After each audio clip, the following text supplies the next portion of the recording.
আজকে বৃহস্পতিবার না? আজকের এই রাতটা যে জুমার রাত জানেন আপনারা?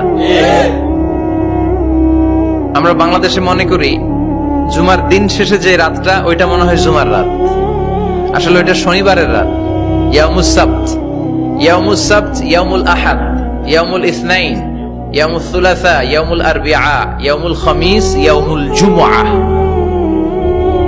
এই হচ্ছে 7 দিনের আরবি নাম। তা আজকে হচ্ছে ইয়াউমুল খামিস। এর দিনে বিশ্বনবী রোজা রাখতেন। সোমবার, বৃহস্পতিবার সুযোগ হলে রোজা রাখবেন। যারা রোজা রাখবে তাদের জন্য ইন দ্য ডে অফ জাজমেন্টে আল্লাহ স্পেশাল একটা গেট বানাবে জান্নাতে ঢোকার জন্য। ওইটার নাম হচ্ছে রাইয়ান। মান দাখালাহু লাম ইয়াজমা আবাদা। একবার who can enter within this door he will never be thirsty again. একবার যে দরজা দিয়ে জান্নাতে ঢুকতে পারবে আজীবনের জন্য তার গলার তৃষ্ণা মিটে যাবে।